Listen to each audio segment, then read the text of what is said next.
નમસ્કાર વિદ્યાર્થી મિત્રો, ધોરણ 12 સાયન્સના નવા વિડીયો લેક્ચરની અંદર આપ સર્વશ્રીઓનું હાર્દિક સ્વાગત છે. આપણે આના પ્રીવિયસના લેક્ચરની અંદર રેક્ટિફાયરનો અભ્યાસ કર્યો, અર્ધ તરંગ રેક્ટિફાયર અને પૂર્ણ તરંગ રેક્ટિફાયર. રેક્ટિફાયરનું કામ શું હતું? એસી વોલ્ટેજનું ડીસી વોલ્ટેજમાં રૂપાંતરણ કરવું.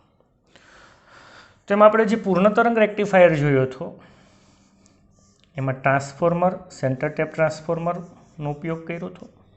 અહીંયા એસી સપ્લાય વોલ્ટેજ હતો અને સેન્ટર ટેપ ટ્રાન્સફોર્મરની મદદથી બે PN જંકશન ડાયોડ D1 અને ડાયોડ D2 બંનેને ગૌણ ગૂંચળા સાથે બંને જંકશન ડાયોડના P તરફના છેડાઓ અને બંને PN જંકશન ડાયોડના N તરફના છેડા અને સેન્ટર ટેપની વચ્ચે લોડ અવરોધ RL જોડવામાં આવે. ઓકે, આ વસ્તુનો અભ્યાસ કર્યો હતો. અહીંયા એસી 230 વોલ્ટ એસી, પરંતુ અહીંયા તમારે જેટલો જોતો હોય એ સ્ટેપ ડાઉન કરી અને એ વોલ્ટેજ, તો એ બી છેડા વચ્ચેનો જે વોલ્ટેજ હતો એ એસી સપ્લાય વોલ્ટેજ હતો, સમય સાથે બદલાતો હતો.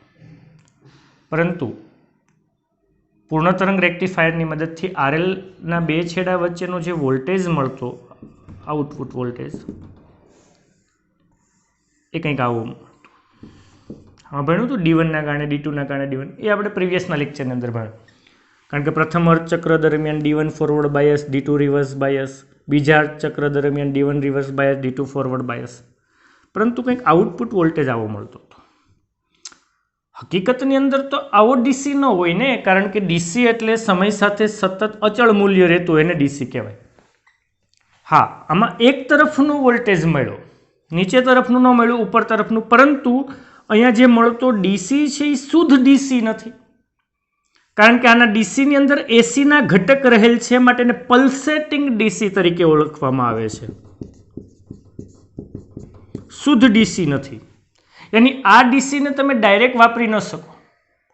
માટે આ પલ્સેટિંગ ડીસીની અંદર જે એસીના ઘટકો છે, સાઇન જેવા જે ઘટકો છે, એ ઘટકો દૂર કરવા માટે એક પરિપથ વપરાય, એને કહેવાય ફિલ્ટર પરિપથ. માટે જંકશન ડાયોડના રેક્ટિફાયરથી મેળવેલ રેક્ટિફાયર વોલ્ટેજને અચળ કરવા માટે સાદા ફિલ્ટર પરિપથનું વર્ણન કરો. તો કે આ ફિલ્ટર પરિપથમાં શું છે કે આ ફૂલ વેવ રેક્ટિફાયરની મદદથી અહીંયા એસી આપતા હતા,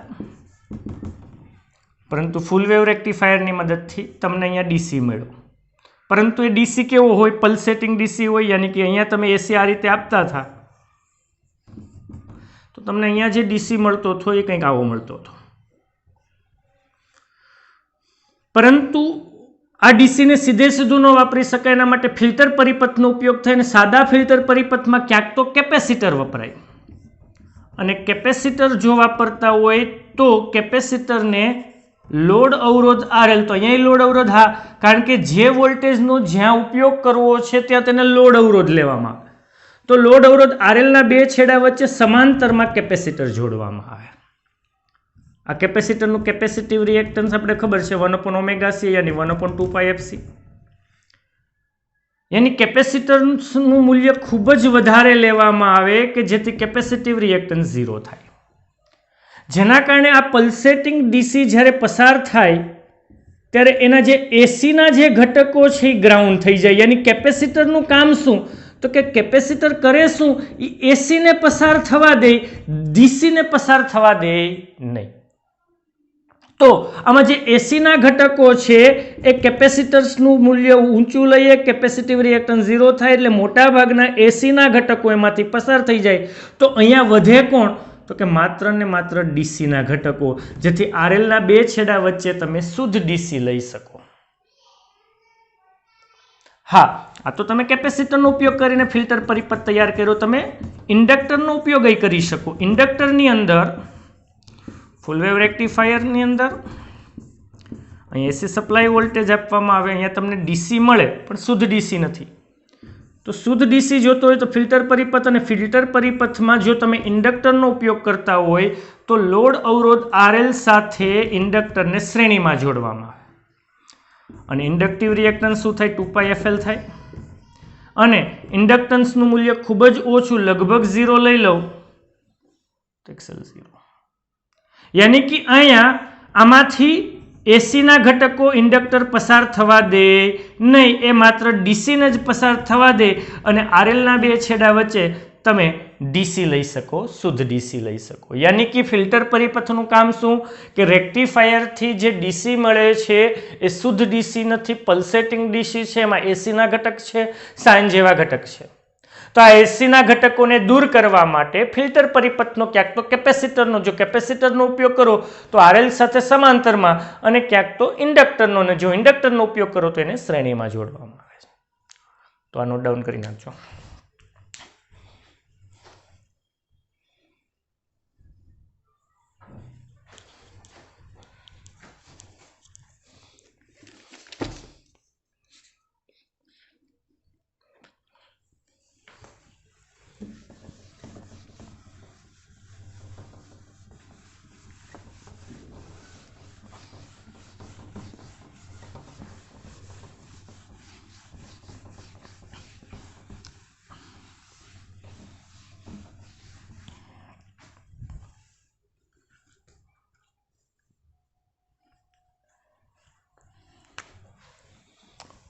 ઓકે, નેક્સ્ટ છે ઝેનર ડાયોડ પર નોંધ લો.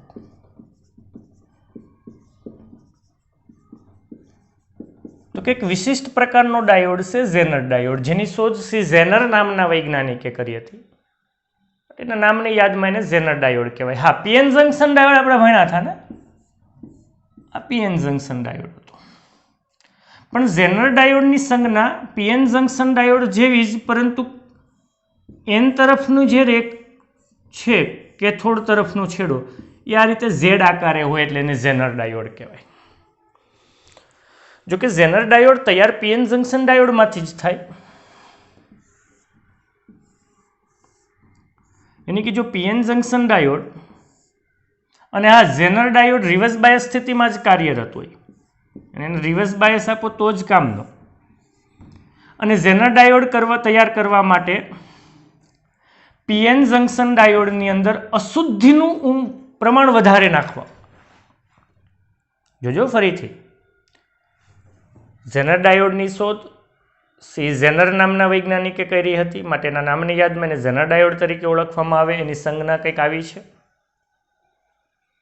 અહીં ઝેનર ડાયોડ તૈયાર કરવા માટે પીએન જંક્શન ડાયોડમાં જો અશુદ્ધિનું પ્રમાણ વધારવામાં આવે, અને જો અશુદ્ધિનું પ્રમાણ વધારવામાં આવે તો ડેપ્લેશન વિસ્તારની પહોળાઈ ઘટે છે, ડેપ્લેશન લેયર ઘટે છે.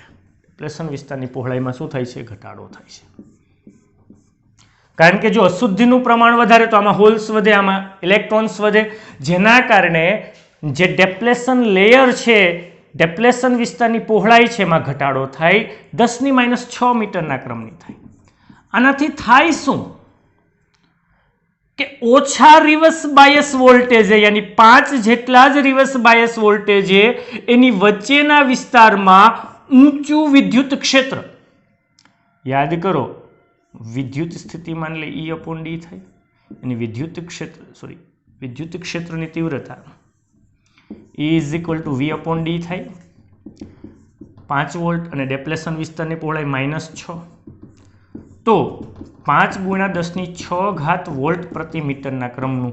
યાની કે અહીંયા અશુદ્ધિનું પ્રમાણ વધાર્યું, જેના કારણે ડેપ્લેશન વિસ્તારની પહોળાઈ ઘટી, જેના કારણે ઓછા રિવર્સ બાયસ વોલ્ટેજે એની વચ્ચે ખૂબ ઊંચું વિદ્યુત ક્ષેત્ર ઉત્પન્ન થયું, અને જેના કારણે માઇનોરિટી ચાર્જ કરેલાના ઇલેક્ટ્રોન્સ અને આના એનમાં હોલ્સ એ સહેલાઈથી જંકશન પાર કરી અને વહન કરી શકે.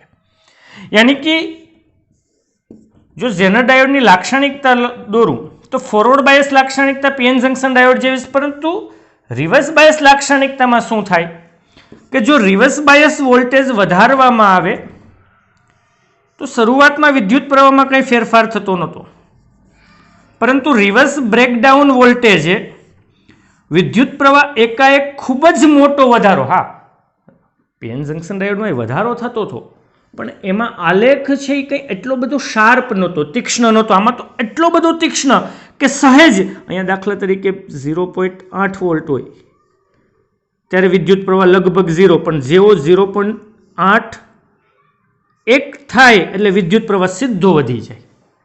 યાની ઝેનર ડાયોડની બસ આ જ લાક્ષણિકતા મહત્વની કે વોલ્ટેજમાં એક નાનો ફેરફાર કરવામાં આવે તો પણ વિદ્યુત પ્રવાહમાં મોટો ફેરફાર થઈ જાય છે.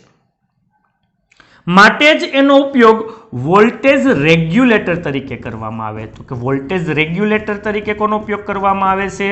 ઝેનર ડાયોડનો. અને ઝેનર ડાયોડ છે એ રિવર્સ બાયસ સ્થિતિમાં હોય તો જ કાર્યરત થાય, અન્યથા થતો નથી. રેડી? તો આ ઝેનર ડાયોડની શોધ ઝેનર નામના વૈજ્ઞાનિકે કરી હતી. એની સંજ્ઞા કંઈક આ ટાઈપની છે. પીએન જંક્શન ડાયોડમાં જો અશુદ્ધિનું પ્રમાણ વધારવામાં આવે તો ડેપ્લેશન વિસ્તારની પહોળાઈ ઘટે, જેથી ઓછા રિવર્સ બાયસ વોલ્ટેજે ઊંચું વિદ્યુત ક્ષેત્ર ઉત્પન્ન થાય, જેના કારણે માઇનોરિટી ચાર્જ કેરિયર સહેલાઈથી જંક્શન પાર કરે અને વિદ્યુત પ્રવાહ વધારો. જેની લાક્ષણિકતા તો ફોરવર્ડ બાયસ લાક્ષણિકતા, પીએન જંક્શન પણ રિવર્સ બાયસ લાક્ષણિકતામાં રિવર્સ બાયસ વોલ્ટેજ વધારતા જઈએ તો પ્રવાહ લગભગ સમાન રહે, પરંતુ એક ખાસ વોલ્ટેજ, જેને કેવો વોલ્ટેજ કહેવાય? Reverse breakdown voltage.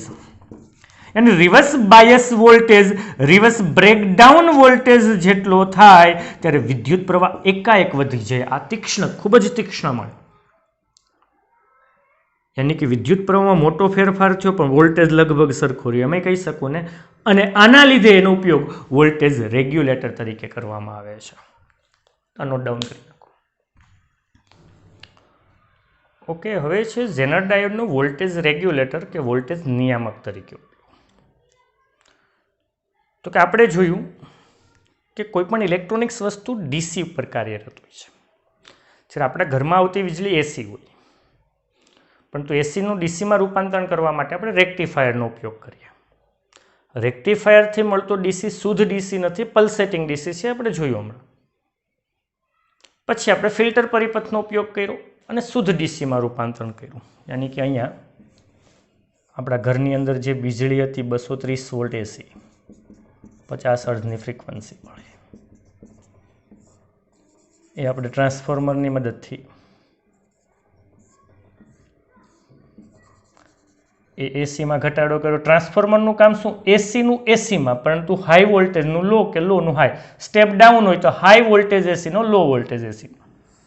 દાખલા તરીકે મારે મોબાઈલની બેટરી છે 8 વોલ્ટ ઉપર કાર્ય કરે છે, 8 વોલ્ટ ડીસી ચાર્જિંગ માટે જોઈએ છે, તો પહેલાં એને 8 વોલ્ટ એસીમાં રૂપાંતરણ કરતો. કોની મદદથી? સ્ટેપ ડાઉન ટ્રાન્સફોર્મરની મદદથી. પરંતુ આપણે તો જોઈએ છે ડીસી, માટે આપણે કોનો ઉપયોગ કરીએ? ફૂલ વેવ રેક્ટિફાયર, પૂર્ણ તરંગ. હકીકતમાં ઉપયોગ નથી થતો, હકીકતમાં બ્રિજ રેક્ટિફાયરનો ઉપયોગ થાય છે. પણ અહીંયા આપણા સિલેબસમાં બ્રિજ રેક્ટિફાયર નથી, ફૂલ વેવ છે, એટલે આપણે આ જ ભણશું. સેન્ટર ટેપની મદદથી લોડ અવરોધ આરએલ જે ઉપયોગ કરવો હોય એના બે છેડા વચ્ચે તમને ડીસી મળે. પણ આપણે ખબર છે ને 8 વોલ્ટનો એસીમાંથી 8 વોલ્ટના ડીસીમાં રૂપાંતરણ થયું. હાલો, 8 વોલ્ટનો ડીસી મળ્યો, પણ આ શુદ્ધ ડીસી નથી, આ પલ્સેટિંગ ડીસી છે. એને અહીંયા આપણે ચાર્જર આપણે મોબાઈલની બેટરી કે મોબાઈલને ડાયરેક્ટ ન જોડી શકીએ, કારણ કે એમાં એસીના ઘટક છે. તો શું કરવું પડે? તો ફિલ્ટર પરિપથ, ક્યાંક તો કેપેસિટરનો યુઝ કરીને, ક્યાંક તો ઇન્ડક્ટરનો. કેપેસિટર ન હોય તો અવરોધ આરએલ સાથે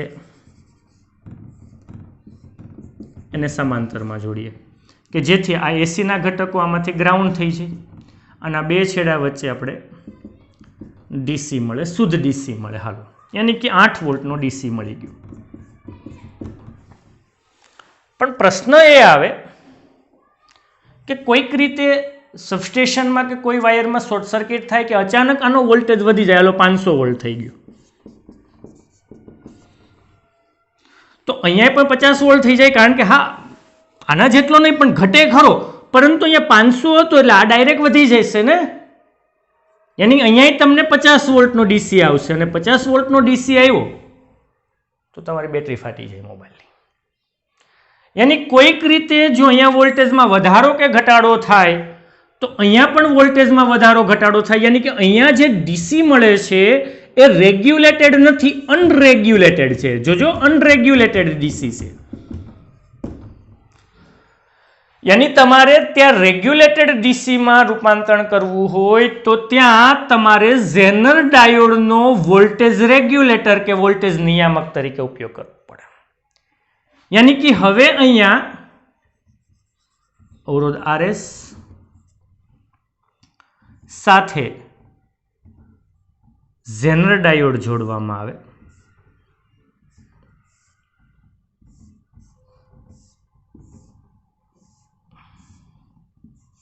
અને ઝેનર ડાયોડની સાથે સમાંતરમાં જ્યાં તમારે વોલ્ટેજનો ઉપયોગ કરવો હોય બેટરીની અંદર એ લોડ અવરોધ જોડવામાં. લોડ અવરોધનો મતલબ એવો કે ત્યાંથી આપણે ઉપયોગ કરવાનો છે.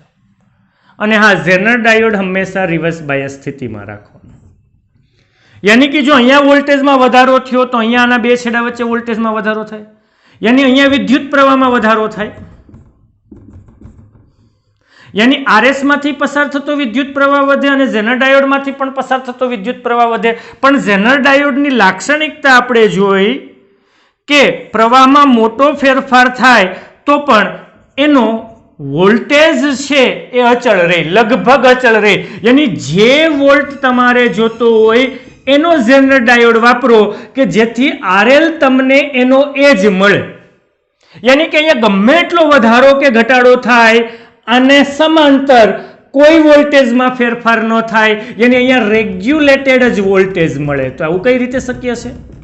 તો કે શક્ય છે કારણ કે આની લાક્ષણિકતા જે છે કે અહીંયા વોલ્ટેજમાં ગમે એટલો વિદ્યુત પ્રવાહમાં ગમે એટલો ફેરફાર થાય આનો વોલ્ટેજ તો અચળ જ રહે.